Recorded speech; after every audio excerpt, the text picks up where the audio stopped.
Welcome to the Divine Constellation podcast, to another episode with Jim, Antonio, and myself, Katharina.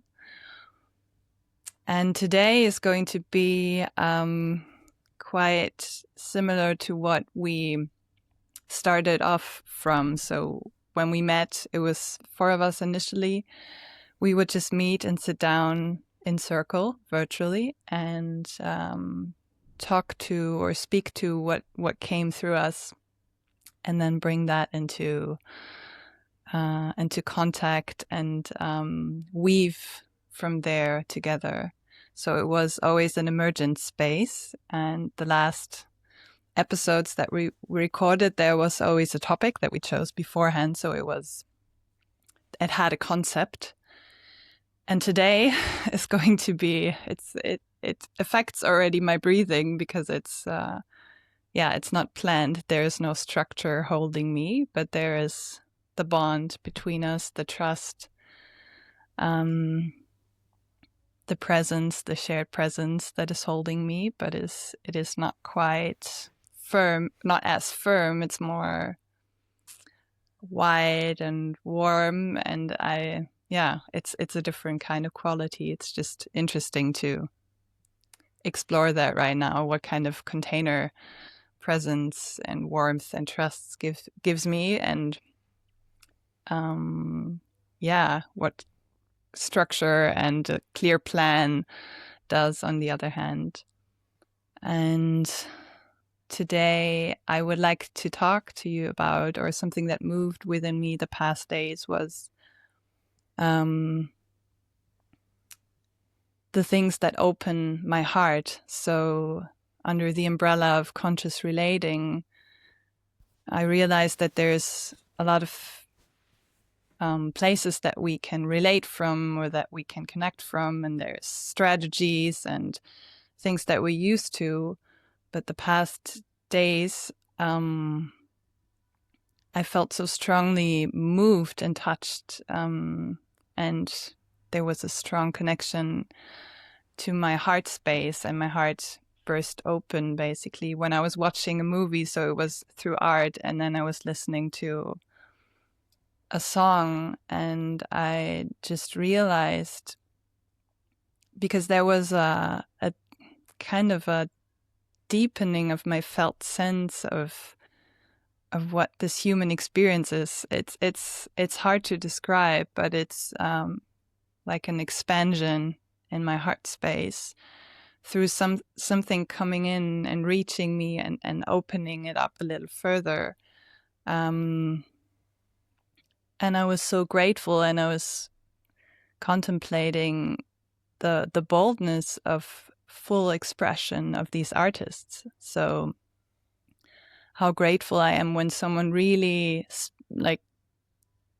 shines their light and opens their heart, because then from that space I can connect to it, and it does something to me. It has an impact.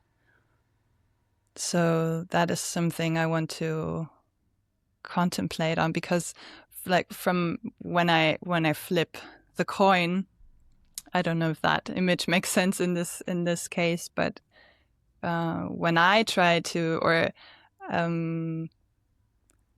I realize that I am still, or that there's still a lot of fear and hesitation when I get to speak up, when I get to share my gifts, my heart, basically. And there's still so much old conditioning and fear. And when I see that, and when I feel it as a recipient, I realize how important it is, and what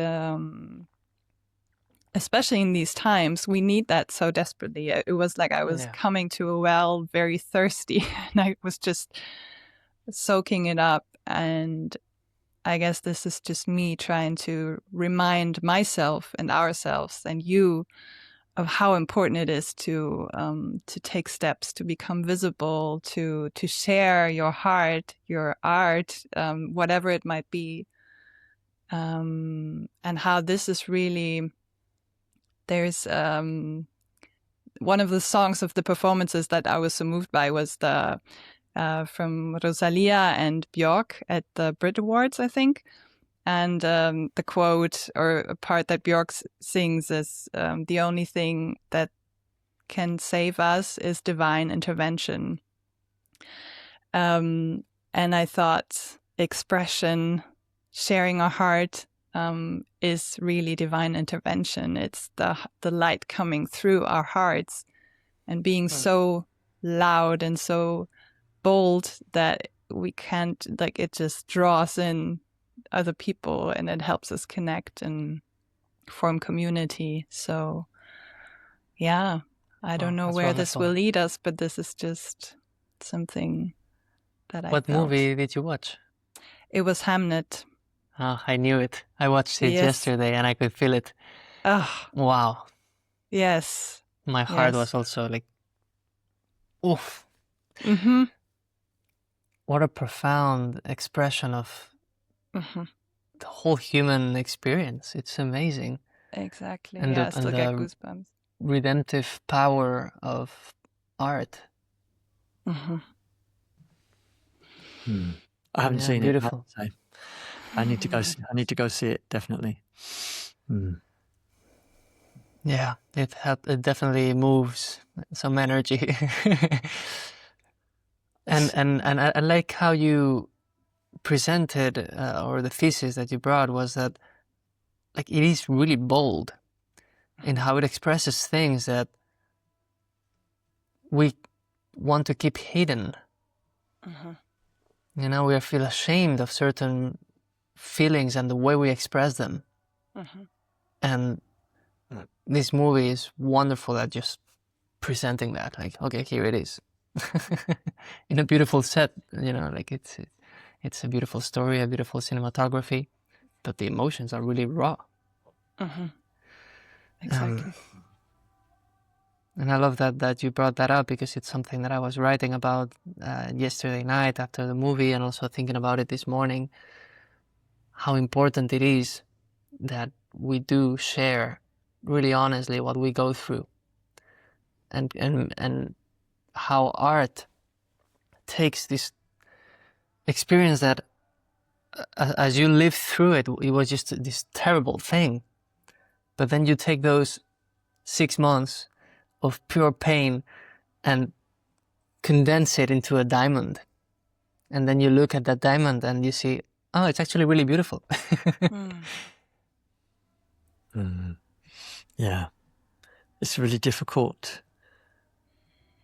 It's really difficult to show yourself, and it's there are so many systems and ways of doing things, and we're all told that as an artist you should do this, or as an actor you should do that, or now we know the tools and the steps to get your art out there in the world, or how to be a this or how to be a that. And it's and people fall into that all the time, as if as if logistics are the most important thing. And well, if I do this, then this will happen, or or like a plan, having a plan, and a flow diagram, and these are the steps you do to these things, and it takes away the magic and the mystery and the emotion and that specialness of simply allowing oneself to create, and creating a self-container for yourself, creating one's own self-container, and expressing that everything is, there's a competition for everything. A while ago, a couple of years ago, I was asked to judge artwork in a competition, and it was the most, I did it, but I didn't enjoy a single thing about it, because the idea of art competing against other art so that one art is better than the other art, and then one art wins and gets a prize for being the best art, it's funny how human beings need to find these kind of boxes to put everything in. And yet when one person, like you say, just expresses a story, and it's through actors, and it's on film, and all these things, the effect, isn't that the most important thing? The effect that you have through your art. Yeah, the transformation that happens in the soul, the reconfiguration of your inner world. Mm-hmm. Remember, actually in Jim's retreat last summer, talking with Ignacio, who was one of the hosts at the house, and he told me that was the original idea of theater. Like, if theater, it's meant to take you on a journey where you are transformed.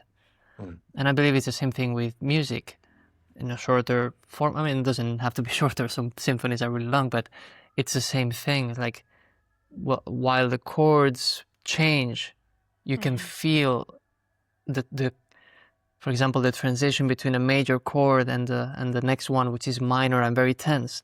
You know what that is in your own life, from a period of stability and ease until something happens and it's really tense. So with music and all art in general, as it takes you through this journey, it's showing your soul how to go through this crisis. It literally is showing you a pathway. And not only showing you a pathway, you're walking it. You're going through it in that moment. And so it's profoundly healing.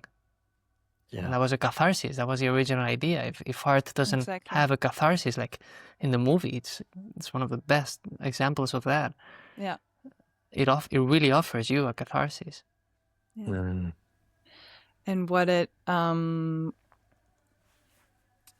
reminds me of right now, it's not just art. What you were describing perfectly was, Antonio, was the emotions and the raw expression of the emotions. And that is something that reminded me of my circle work training, and just seeing people. They always said to make art of your emotion, to go into expression and to enjoy it. Do it with an open heart, not collapse into it like, oh, this is so like, but really, when it comes through an open heart, an open system, it really is like art. It's something that also has a deep impact.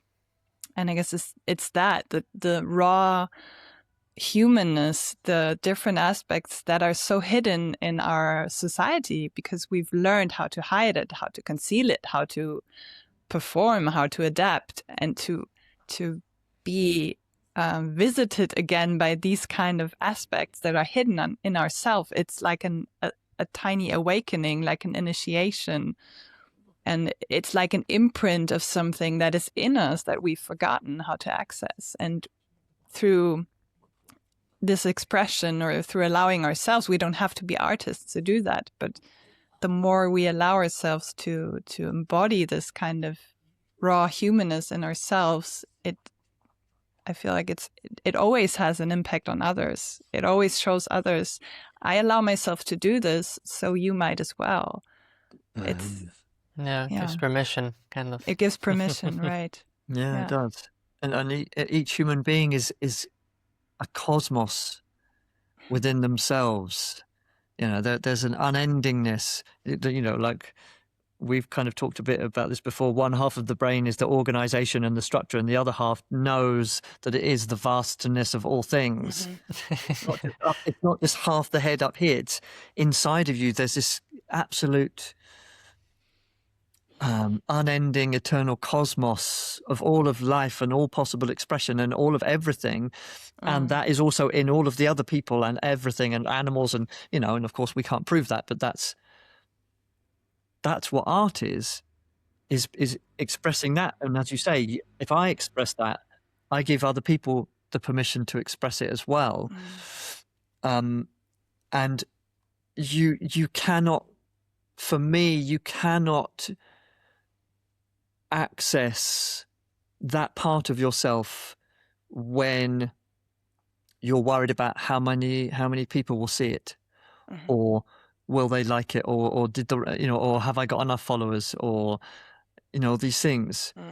That the human has to transport themselves to be able to weave a web between worlds instead of just, well, I'm this and you're that, and I give you this, and tell me what you think, or tell me how you feel. That there's so much more, like the human being is just this vast thing crammed into a little human body. Mm. Yeah. And art, I think, is a good way of, I love that you brought up the phrase weaving webs between worlds. I think that's what art is. It's just those pathways, those maps, or telling you, like, maybe you have something inside of you that you haven't been able to process or express, and it's killing you. Like, it's really painful, and you carry it with you, and suddenly someone appears with a song or a painting or a book that says, me too. I experienced the same thing. Yeah. And here's how I went through it. Maybe it will help you. And it's not just like you're seeing it outside of you and saying, I recognize that. There's a communion there. Yeah. You're living it with that person. That it destroys that sense, that false sense of individuality, of being alone, of being unique in our humanity. Like you're separate. We are all the same process, and we go through the same exact archetypes or processes of awakening and healing and dying and rebirthing. And I remember a quote by Terence McKenna, who said that that's what the artist does. He opens a bridge between souls so that we recognize our oneness. And if the artist doesn't manage to do that, no one else will. Yeah. And yesterday I could feel it in that movie. It was a hand reaching out through the screen and pointing out within my heart, like, this is your calling. Take care of this. This is so precious and so needed. Oh, beautiful. Yeah. What made you, Katharina? What brought you to this need of of listening to one's own art? Can you rephrase that question, because I didn't? What brought you to bring this to the table? I mean, obviously seeing that film and having that experience, but that was the result, wasn't it? There's something inside of you that was looking for that, wasn't there? Yeah.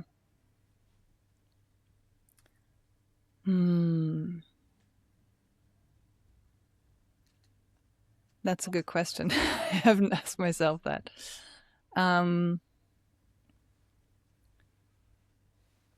It just it felt so powerful to me. I felt there was, or as I said, it was this feeling of coming to a well very thirsty and realizing, this is what I crave more of, and this is actually what, as you said, Antonio, it builds bridges, and this is what I came into this constellation with, like looking or longing to offer a space or find a space for myself at the same time for connection, for true connection. And this is just a way for me that is connecting without many words, actually. So how can we connect on a deeper level? And it was just a reminder for me, and I felt it was worth sharing. I think it's really nice how stories are such an important aspect of kind of society and tribalism, and in a way we're a tribe, and we have our own stories, but it's really nice to bring other stories in that have meaning, and they mean something, and then we all love to live by a story, which is why films are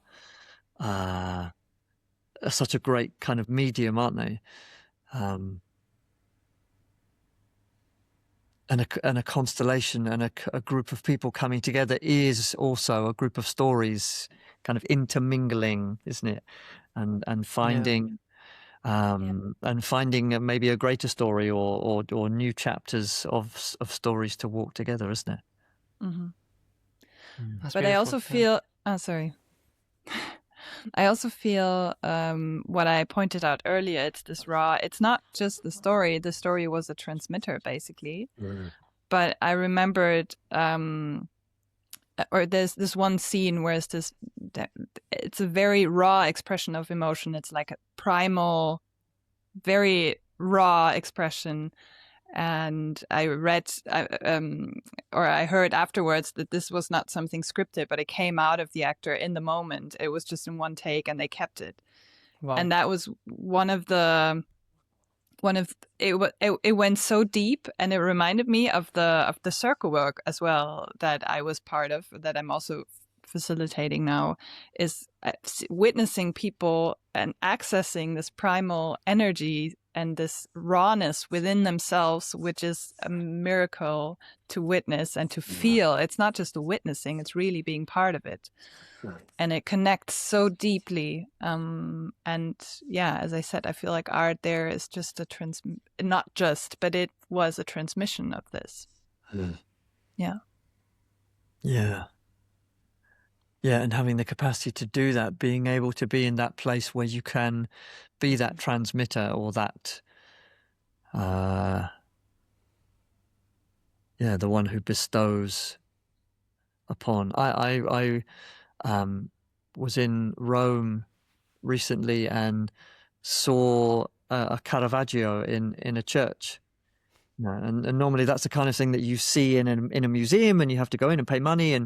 But in Rome is like that. You can just walk into a church and there's like an amazing, Wow. and he's really known for light, for his use of light, and you're in a church in Rome, and there's thousands of other paintings and frescoes and all these things, and then you see that, and it's and one person's capacity to express light it just stops you in your tracks.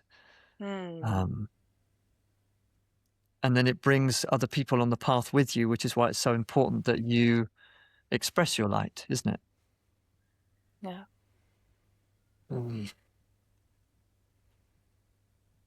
Yeah, I felt it so clearly yesterday with that there's a lot of things going on in our inner world. And yesterday was a moment of discernment, of seeing, holding very clearly what's the essence, what's the important thing, what's the real calling, and then seeing all of the rest that's floating around it, distracting. Mm-hmm. I think that's what art also gives you. Like, it reminds you of your purpose, of your meaning, of what's good within you. Yeah. What's really worth cultivating and putting your energy and your attention into. And I loved in the movie that you can feel that. I mean, it's about Shakespeare, and you can see that. You barely see it during the movie. It's kind of like secondary, but you can see that there's something going on within him. They don't say anything about it, but he's giving his energy there. He's putting his energy there. That's a good reminder. I need to go see it. Yeah. Everyone, please watch it. Give yourself that gift. And I wanted to ask, when you said, Jim, it might be a difficult question, but I think it can be a good one. Maybe we can finish with that, which is, you said that we all live by stories. And I would like to ask you, like, what's one story that you live by?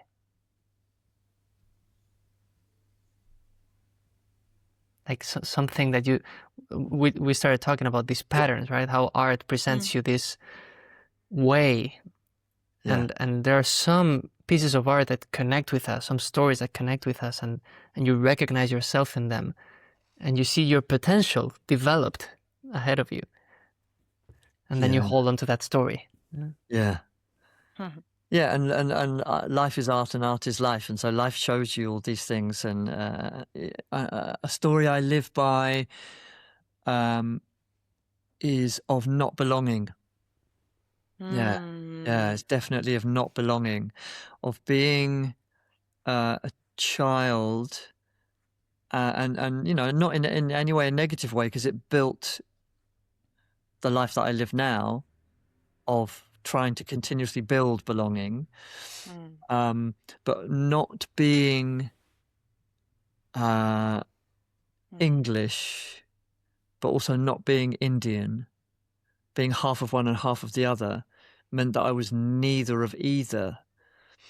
And therefore, while that was challenging, it also gave me free rein to make it all up myself and make my own religion and try other different things and experiment and explore. And life is amazing. And, you know, human culture is just so rich and full and wonderfully fascinating, and inhaling all of that, you know, as a child and as a young adult as well.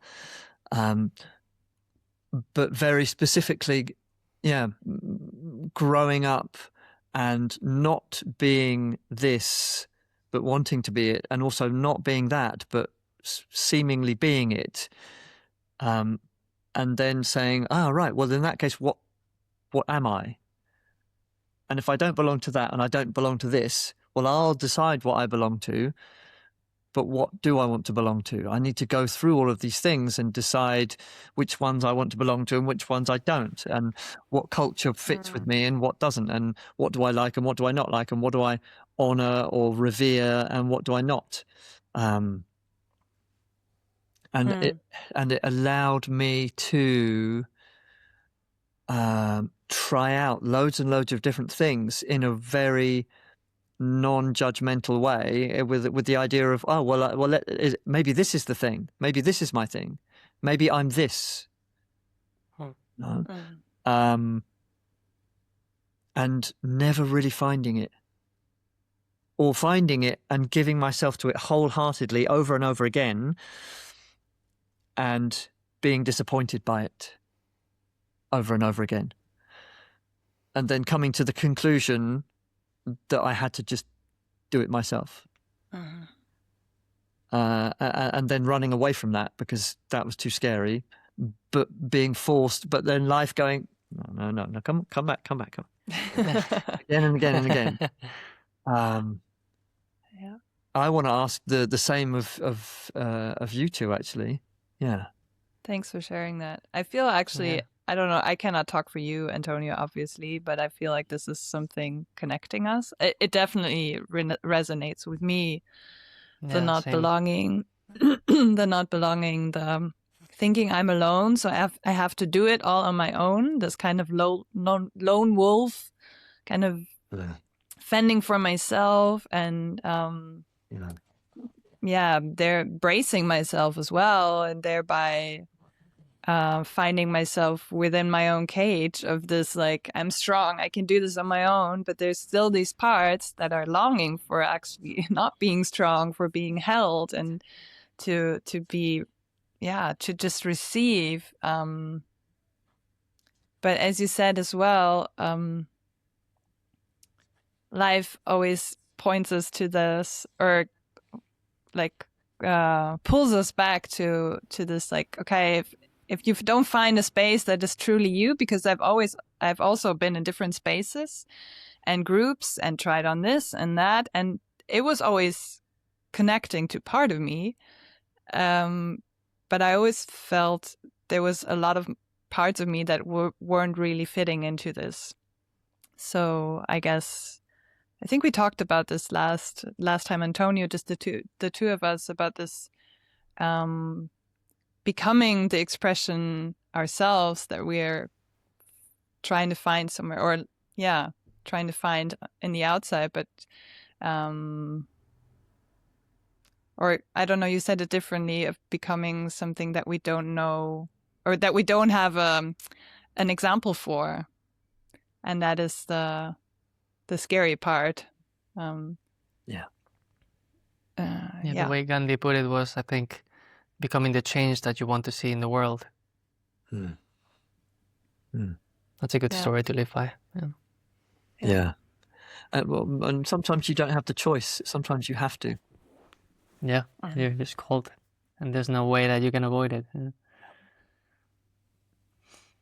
I think for me, I also resonate a lot with the not belonging story, but I think that I'm not sure if I live by it or I live despite of it, because that seems to be the thing that I want to let go of, and everything is an attempt at that, and when I'm not attempting that, I'm lost, and I know it, and I suffer, and so yeah, my mind says I don't belong, I'm separate, I'm on my own, and I don't buy it.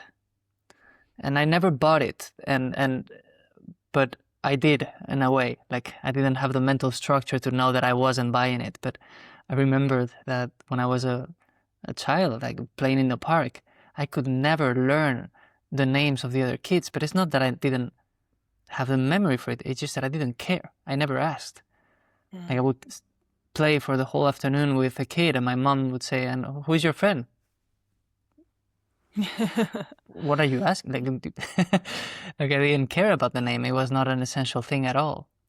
And so all these constructs of identity, that as soon as you identify with something, you're separating yourself from those who are not that just never really stuck with me.